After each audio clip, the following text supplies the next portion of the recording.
আমি খুবই ভাগ্যবান, সেদিন আমার বেঁচে থাকার কথা ছিল, মৃত্যু থেকে অনেক কাছে ছিলাম। আমি আমারই সংসদ এলাকায় আমার নিজের বাসাকে এড়িয়ে পার্শ্ববর্তী আর একটা বাসায় আশ্রয় নিয়েছিলাম। বেশ। তখন চারদিক থেকে মিছিল আসছিল এবং এটা আসলে ছিল প্রধানমন্ত্রী গণভবন কেন্দ্রিক, এবং এটা আমরা অবাক হলাম যে সংসদ এলাকাতেও এটা ছড়িয়ে পড়ে এবং একটা লুটপাটের যে লুম্পেন স্টাইলের কতগুলো ঘটনা ঘটে এবং সেখানে বিভিন্ন ধরনের লোক আসে এবং এদের মধ্যে বেশিরভাগই মনে হয়েছে এটা কোন রাজনৈতিক অভ্যুত্থান, এটা লুটপাটের অভ্যুত্থান।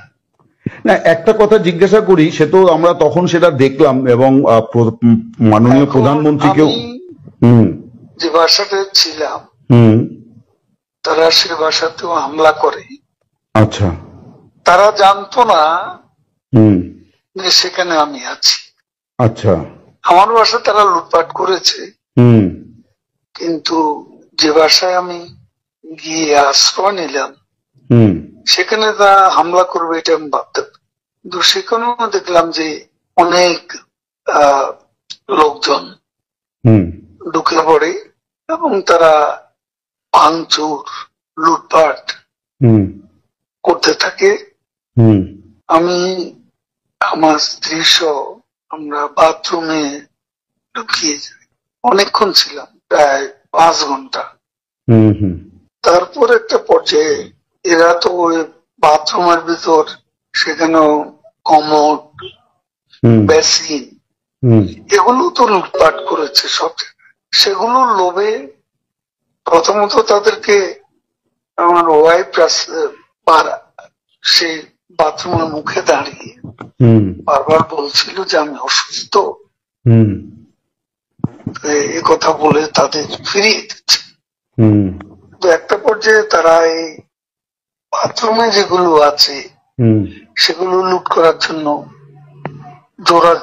জোরপূর্বক প্রবাসের হুমকি দেয়।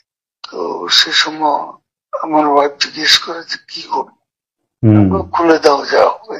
তারপরে 7-8 জন ছেলে ঢুকলো, তার খুবই আক্রমণাত্মক দৃষ্টিভঙ্গি মনোভঙ্গি নিয়ে। তখন হঠাৎ তারা আমার দিকে তাকায়, আমার দিকে তাকিয়ে আপনি নেত্রী চলে গেল, আপনি জাননি কেন? আমি কিছু বলছিলাম। তারপরে ছেলেদের মধ্যে কি ভাবের উদয় হয়েছে জানি না, তারা আমাকে বলে আপনার ছবি তুলবো। তারপর আমার ছবি তুলতে শুরু করলো, সেলফি নিচ্ছিল, ছবি তুলছিল। এরা ছাত্ররা অনেকে আমাকে চেনত, কি কারণে তারা তখন আক্রমণাত্মক যে মনোভাবটা ছিল সেটা নিমেষে শীতল হয়ে গেল। এরা ঠান্ডা মাজাজে তখন কথা বলছিল। এদের মধ্যে আবার এক পর্যায়ে একটা গ্রুপ তারা চেয়েছিল আমাকে রাস্তায় সেনাবাহিনী হাতে তুলে দিতে, কেউ কেউ আবার এটাও চেয়েছিল যে জনতার হাতে তুলে দিতে। এটা অবশ্যই তখন একটা মানসিক ভাবে ভেতরে ভেতরে ভেঙে পড়েছিলাম।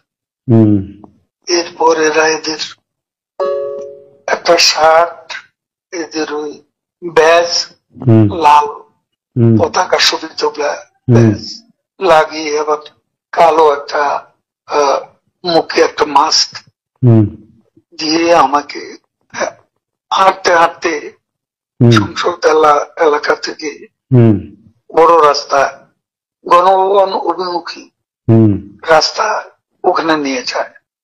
ওখানে নিয়ে হঠাৎ করে থেকে একটা ট্যাক্সি আসে, হুম এটা ইজি বাইক, হুম সেটা খালি ছিল, হুম ওখানে কোনো গাড়ি ঘোড়া কিছু ছিল না। হুম ওটা হঠাৎ করে কেন যেন এসে পড়ল, হুম হয়তো আমার ভাগ্য। এরা দুজনে আমাকে নিয়ে, আমার ওয়াইফকে নিয়ে ওটাতে উঠলো আর বলতে লাগলো, ওতে তো অসংখ্য মানুষ, হুম চেক আপ সব জায়গায়।